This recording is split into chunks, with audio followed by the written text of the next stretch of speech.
आज बात कोरोना मतलब कोहराम की, क्योंकि सच में कोहराम है। 24 घंटे में पुराने सारे रिकॉर्ड टूट चुके हैं। सरकार पर संक्रमण का काल है। मंत्री से लेकर संतरी कोरोना की मार से लाचार है। अस्पताल में बेड नहीं है तो कब्रिस्तान में जगह नहीं है। अब इंसान तो इंसान, भगवान भी वायरस के वार से परेशान है, क्योंकि वायरस इतना कहर ढाएगा किसी ने सोचा ही नहीं था। क्योंकि अब कोई दीवार बची ही नहीं, कोई कवच रह ही नहीं गया।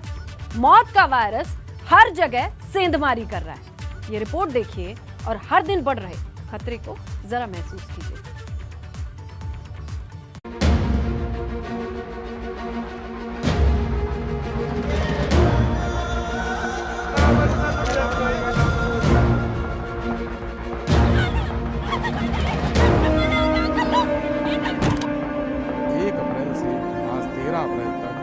इस कब्रिस्तान में 230 शव आ चुके हैं। 230 शवों का जो दफनाने का कोरोना पीक पर है। हालांकि लॉकडाउन नहीं लगा है, लेकिन उन हालातों का एक बार फिर से सामना नहीं करना चाहते। यही वजह है कि ये देखा जा रहा है कि बड़ी संख्या में जो प्रवासी लोग हैं वो वापस अपने घरों की तरफ जा रहे हैं। हालांकि किसी के घर में शादी है तो सरकार का संक्रमण काल।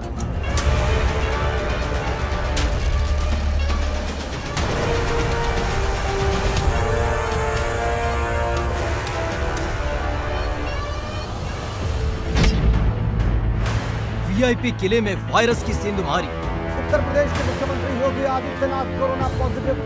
गिरी से उन्होंने मुलाकात की थी और आपको मालूम है 2 दिन पहले हरिद्वार गए थे और मंत्री से लेकर अफसर तक कोरोना का कहर। इंसान तो इंसान, भगवान भी परेशान। अस्पताल से लेकर कब्रिस्तान तक वेटिंग। जिस हॉस्पिटल के वहाँ बेड की अवेलेबिलिटी थी ही नहीं।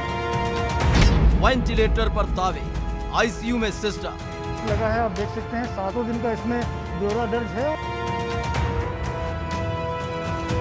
7 जिलों में ओपीडी सेवा पर लगा ब्रेक।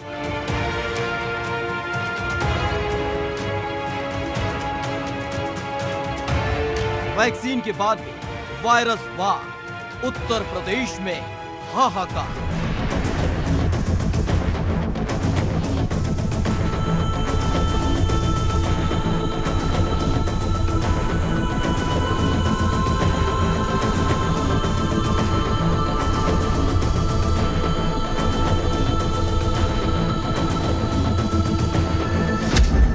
कोरोना मतलब कोहराम। कोरोना के संक्रमण ने सारी दीवार तोड़ दी है। खुद सीएम योगी आदित्यनाथ कोरोना की गिरफ्त में आ गए हैं। सिर्फ सीएम ही नहीं, नगर विकास मंत्री आशुतोष टंडन और 1 दर्जन से ज्यादा आईएएस भी वायरस के जद में हैं। सीएम हाउस में वायरस की एंट्री से पूरे सूबे में हड़कंप है। एक दिन पहले सीएम योगी के ओएसडी को कोरोना हुआ था, जिसके संपर्क में आने के बाद सीएम योगी ने खुद को आइसोलेट कर लिया था। लेकिन जब जांच कराई तो सीएम योगी की रिपोर्ट पॉजिटिव आई है। माननीय मुख्यमंत्री जी से अभी मेरी फोन से वार्ता हुई है। उनके गले में खराश है, हल्का बुखार भी है, जुकाम की भी शिकायत है। लेकिन बावजूद इसके माननीय मुख्यमंत्री जी पूरी तरह सक्रिय हैं और उन्होंने निरंतर सबसे संवाद स्थापित किया है, वर्चुअल रूप में भी और टेलीफोनिक माध्यम से भी। और उन्होंने सारे मंत्रियों को निर्देश किया है कि वो अपने अपने जिलों में अपने अधिकारियों के साथ में, जनप्रतिनिधियों के साथ में, वहाँ की व्यवस्था से जुड़े हुए लोगों के साथ में मंत्री उसको मॉनिटर करें और उनको जो भी चिकित्सीय सुविधाएं हम पब्लिक को उपलब्ध करा सकते हैं अधिक से अधिक, उसके लिए वो व्यवस्था कराएं। सीएम योगी के कोरोना होने से हर कोई हैरान है। 5 अप्रैल को सीएम योगी कोरोना वैक्सीन की पहली डोज लगवा चुके हैं, लेकिन वायरस इतना खतरनाक है कि वैक्सीन के बाद वार कर रहा है।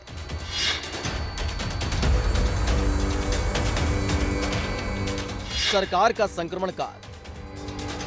मंत्री से लेकर संतरी तक वायरस की मार। यूपी में कोरोना का आपातकाल। सिर्फ मुख्यमंत्री योगी को कोरोना नहीं हुआ है, यूपी के नगर विकास मंत्री आशुतोष टंडन को भी कोरोना हो गया है।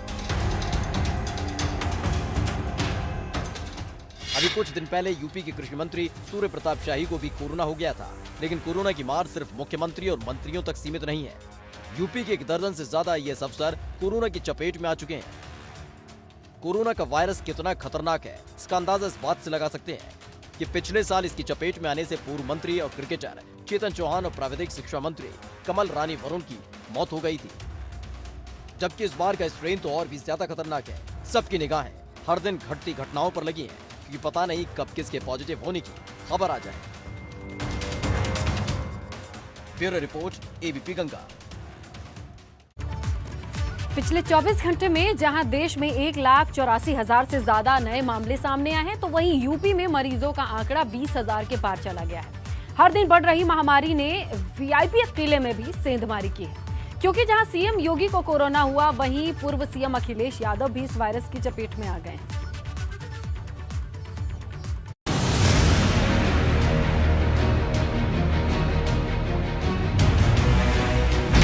हर दिन बढ़ रही है महामारी, वीआईपी किले में सेंधमारी। अखिलेश यादव को हुआ कोरोना, 24 घंटे में टूटे रिकॉर्ड। देश में नए केस 1,84,000 के पार, यूपी में आंकड़े 20,500 के पार। खतरनाक है लहर, हर तरफ मचा है कहर।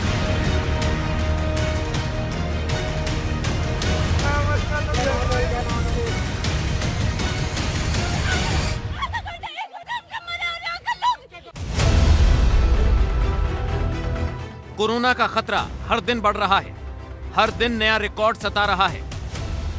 ये ना दिन देख रहा है, ना रात, ना जाति देख रहा है, ना धर्म। और इसका सीधा प्रहार उत्तर प्रदेश के नेताओं पर हो रहा है, क्योंकि कोरोना के वायरस ने यूपी के पूर्व सीएम और सपा के राष्ट्रीय अध्यक्ष अखिलेश यादव को भी अपनी चपेट में ले लिया है। अखिलेश यादव कुछ दिन पहले कुंभ का जायजा लेने हरिद्वार गए थे, जहां उनकी मुलाकात महंत नरेंद्र गिरी से हुई थी। नरेंद्र गिरी को कोरोना होने के बाद ही अखिलेश यादव ने अपनी जांच करवाई थी, जो पॉजिटिव आई। लेकिन हैरान कर देने वाली बात यह है कि कोविड जांच कराने के बाद अखिलेश यादव ने एक प्रेस कॉन्फ्रेंस भी की थी। यानी महंत नरेंद्र गिरी के संपर्क में आने से अखिलेश यादव को कोरोना हुआ। अब अखिलेश के संपर्क में आने से यह वायरस कितने लोगों में फैला, ये बड़ा सवाल है। हालांकि अखिलेश यादव खुद को ठीक बता रहे हैं, घर पर ही कोविड प्रोटोकॉल के तहत उपचार ले रहे हैं। लेकिन जिस तरीके से यूपी में कोरोना का खतरा बढ़ रहा है, डर लगने लगा है, क्योंकि कोरोना की दूसरी लहर और ज्यादा खतरनाक साबित हो रही है। महाराष्ट्र के बाद यूपी बना कोरोना का सेंटर। 24 घंटे में 20,500 से ज्यादा नए केस। अप्रैल में हर दिन नए संक्रमित मिलने के साथ ही मृतकों की संख्या में बढ़ोतरी का रिकॉर्ड बन रहा है।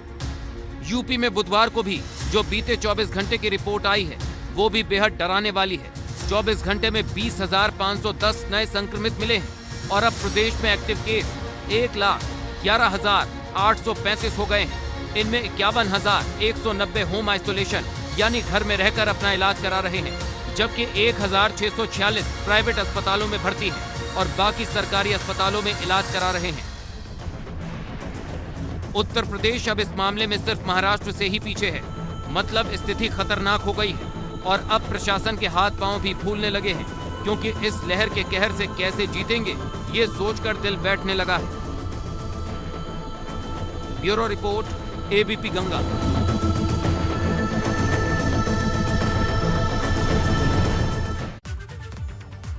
उत्तर प्रदेश में बढ़ते कोरोना के मामलों ने सारे सरकारी इंतजामों की पोल खोल दी है। अस्पतालों में बेड की कमी है, तो कहीं ऑक्सीजन के सिलेंडर कम पड़ रहे हैं। आलम यह है कि मरीज को एम्बुलेंस में बैठे बैठे वेंटिलेटर का इंतजार करना पड़ रहा है, तो कहीं इस इंतजार में और कई इसी इंतजार में मरीज दम भी तोड़ रहे हैं। हैरान करने वाली बात यह है कि इतना सब कुछ होने के बाद देश का सबसे बड़ा चुनाव होने जा रहा है।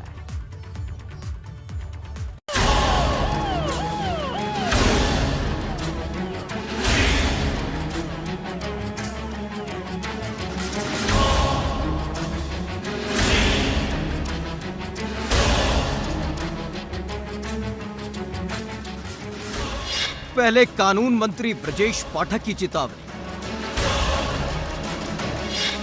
अब स्वास्थ्य मंत्री जय प्रताप सिंह का कबूलनामा। उत्तर प्रदेश में हालात कितने खराब हो चुके हैं ये किसी और से सुनने की जरूरत नहीं है, क्योंकि अब यूपी सरकार के मंत्री ये कबूल कर रहे हैं कि कोरोना की दूसरी लहर से लड़ने के लिए अभी और इंतजाम की जरूरत है। क्योंकि सच तो है कि यूपी में एक्टिव केस 1 लाख के पार चले गए हैं। 24 घंटे में नए केस 20,000 के पार का रिकॉर्ड बना चुके हैं। और अब यूपी के चिकित्सा शिक्षा मंत्री सुरेश खन्ना की माने तो वायरस हवा में फैल चुका है। कि ये वायरस ऐसा लगता है कि जैसे हवा में फैल रहा है। अगर हम खुले मुंह से, नाक और मुंह पर हमारा मास्क नहीं होगा, तब भी अगर हम खुले मैदान में घूमेंगे तो हो सकता है हम संक्रमित हों। उत्तर प्रदेश में कोरोना के केस बढ़ते जा रहे हैं और सारे इंतजाम नाकाफी साबित हो रहे हैं। अस्पतालों में बेड, ऑक्सीजन के सिलेंडर अब धीरे धीरे कम पड़ रहे हैं। आलम यह है कि मरीज एम्बुलेंस में बैठे बैठे वेंटिलेटर का इंतजार कर रहे हैं और कई मरीज इसी इंतजार में दम तोड़ रहे हैं। कोरोना से हालात बेकाबू होने और मुख्यमंत्री के पॉजिटिव निकलने के बाद तमाम मंत्रियों ने स्थिति नियंत्रण में होने की बात कही है। हालांकि हकीकत इससे परे है। मरीजों की लाइन लगी है एम्बुलेंस में, तमाम मरीज बैठे हुए हैं, इंतजार कर रहे हैं अपनी बारी का, लेकिन उनको अस्पताल में जगह नहीं मिल रही है। ग्राउंड रिपोर्ट से हम आपको दिखा रहे हैं कि लोगों में डर है, दहशत है, खतरा है, अफरा तफरी है, मारामारी है। हम बता रहे हैं आपको कि कैसे मरीज परेशान हैं, लोगों की जान जा रही है, इलाज नहीं मिल पा रहा है, अस्पताल में मरीजों की भर्ती नहीं हो पा रही है। आप कहाँ से आए हैं? हम हरदोई जिले से आए हैं। हरदोई से आए हैं जी। क्या स्थिति है? आपके माता पिता हैं? ये पिताजी है, वो बुआ है। पिताजी और बुआ हैं, इनको क्या दिक्कत है? इनको यही सांस वाली दिक्कत आ रही है। सांस की दिक्कत है। आपको कितनी देर हुए यहाँ आए हुए? बहुत देर हो गई है। बेड नहीं है इनका कहना है। आप मरीज लेकर आए हैं यहाँ पर? आप भी साथ में हैं? जी। देखिए कितनी भयावह स्थिति है अस्पतालों की। और वहीं कोरोना के खतरे को देखते हुए नोएडा में 1900 बेडों की व्यवस्था की गई, जिसमें 50% बेड नोएडा वासियों के लिए रिजर्व रखे गए हैं। लेकिन इसके बाद भी मरीजों को दर दर भटकना पड़ रहा है। कोरोना वायरस का जो संक्रमण है उससे पूरा देश परेशान है। अगर बात करें तो जहां लखनऊ में हाहाकार मचा हुआ है, भयावह स्थिति है, तो वहीं नोएडा में भी कोई अच्छी स्थिति नहीं है। मैं इस वक्त सेक्टर 39 में मौजूद हूं और ये वही कोविड हॉस्पिटल है जिसका उद्घाटन मुख्यमंत्री योगी आदित्यनाथ ने पिछले वर्ष किया था और 400 बेड का ये अस्पताल बनाने के निर्णय लिया गया था। लेकिन 1 साल से ऊपर का समय हो गया, यहाँ पे आज भी 400 बेड की संख्या नहीं की जा सकी है। वहीं अगर बात करें तो लगातार नोएडा से भी कई सारी ऐसी शिकायत आ रही है कि मरीजों के एडमिशन में दिक्कत हो रही है। इसके साथ साथ जो तमाम सारे मरीज हैं उनको समुचित इलाज नहीं मिल रहा है, अस्पताल में भर्ती होने के बाद उनकी सही तरीके से केयरिंग नहीं हो रही है, डॉक्टर नहीं हो रहे, ऐसी तमाम शिकायत आ रही है। मेरा कजिन है फूफीजात भाई मोहम्मद इरफान, जिसे मैं नोएडा सेक्टर 62 फोर्टिस हॉस्पिटल लेके गया, वहाँ बेड नॉट अवेलेबल कह के निकाल दिया और उसके बाद फिर मैं उसे कैलाश हॉस्पिटल लेके आया सेक्टर 27 और यहाँ भी कह दिया कि कोई इमरजेंसी में बेड नहीं है और वो ICU का पेशेंट था। अब मुझे मजबूरी के तहत उसे फिर मेरठ भेजना पड़ा। कोरोना के बढ़ते संक्रमण ने लाशों का अंबार लगा दिया है। शमशान और कब्रिस्तानों में जगह कम पड़ने लगी है। पिछले साल के मुकाबले में इस साल कोविड-19 की मट्टियाँ की संख्या कुछ ज़्यादा है कि 14 तारीख तक 18 मट्टी हो चुकी है हमारे यहाँ कोविड की। कब्रिस्तान की तैयारियाँ ये हैं कि पहले खुदाई करने वाले कब्रिस्तान में कम थे, 6 आदमी थे, अब मैंने उनको बढ़ा करके 14 आदमी कर दिया है, जिससे काफ़ी हद तक लोगों को परेशानी नहीं हो रही है।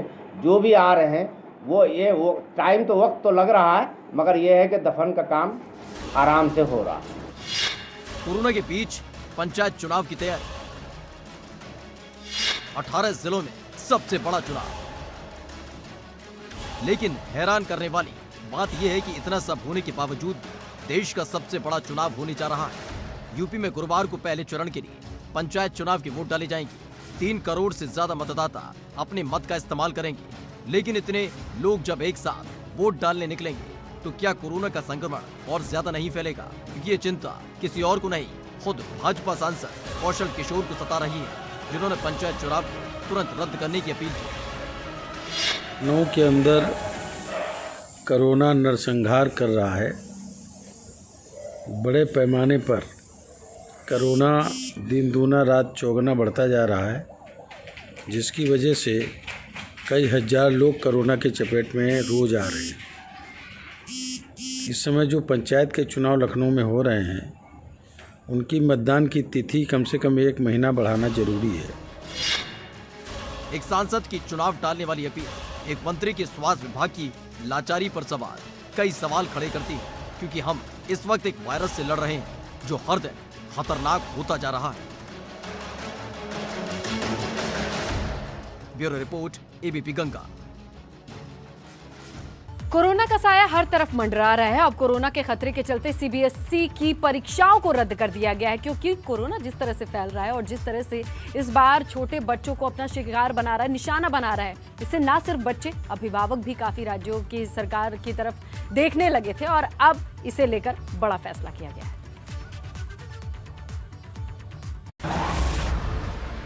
कोरोना के आंकड़े बढ़े, सीबीएसई एग्जाम टले। जिस बात का डर था वही हो रहा है। कोरोना का खतरा धीरे धीरे बढ़ता जा रहा है। पहले नाइट कर्फ्यू लगा, फिर स्कूल बंद हुए, अब सीबीएसई की परीक्षाओं को रद्द कर दिया गया है, क्योंकि कोरोना जिस तेजी से फैल रहा है और जिस तेजी से इस बार छोटे बच्चों को अपना निशाना बना रहा है, उससे न सिर्फ बच्चों के अभिभावक बल्कि कई राज्यों की सरकार लगातार सीबीएसई एग्जाम टालने की मांग कर रही थी, जिस पर बुधवार को काफी सोच विचार करने के बाद मोहर लगा दी गई। प्रधानमंत्री जी का जो मार्गदर्शन मिला है, उसके आधार पर हमने जो ये हाई स्कूल है, इसकी परीक्षाओं को, वर्तमान में होने वाली परीक्षाओं को, इसको निरस्त कर दिया है। जहाँ तक इंटरमीडिएट का सवाल है, ये 12वीं की जो छात्र हैं, इसको अभी स्थगित किया है। 31 मई तक इस परीक्षा को उनका स्थगित किया है। 1 जून को आगे की तिथियों को हम सुनिश्चित करेंगे कि कब उनकी परीक्षाओं को करना है।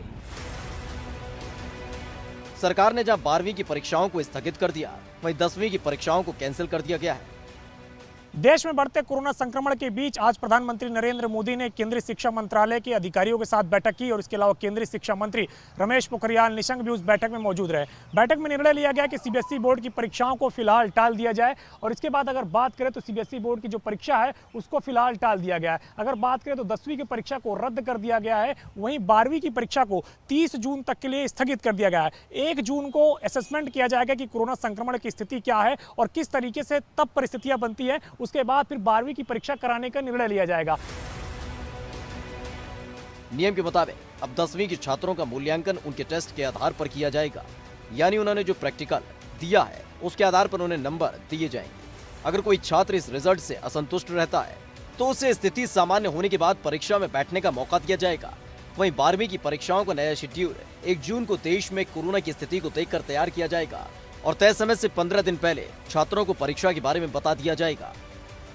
देश में कोरोना के बढ़ते संक्रमण को देखते हुए सीबीएसई के 10वीं के जो एग्ज़ाम है उन्हें रद्द कर दिया गया है और 12वीं के जो एग्ज़ाम है सीबीएसई के उन्हें आगे बढ़ाया गया है। लगातार सियासी दलों की तरफ से, तमाम जो पेरेंट्स एसोसिएशन है उनकी तरफ से मांग की जा रही थी कि कोरोना का संक्रमण जैसे जैसे बढ़ रहा है, ऐसे में छात्रों का जीवन कहीं ना कहीं खतरे में पड़ सकता है अगर एग्ज़ाम हुए। और उस पर प्रधानमंत्री ने आज रमेश पोखरियाल निशंक जो केंद्रीय मंत्री, उनके साथ बैठक की और ये फिर तय किया गया कि जो 10वीं के सीबीएसई के एग्ज़ाम है वो रद्द रहेंगे और 12वीं के एग्ज़ाम को आगे बढ़ाया गया है। इस बार सीबीएसई की परीक्षा 4 मई को शुरू होनी थी, जिसमें 10वीं और 12वीं की करीब 30 लाख से ज्यादा छात्र परीक्षा देते, लेकिन कोरोना के बढ़ते खतरे ने सारा कार्यक्रम रद्द करा दिया। अब आने वाले दिनों में कोरोना का खतरा कितना बढ़ता है और कितनी जल्दी हम इस जंग से जीतते हैं, उस पर 30 लाख बच्चों के भाग्य का फैसला होना है। Bureau report, ABP Ganga.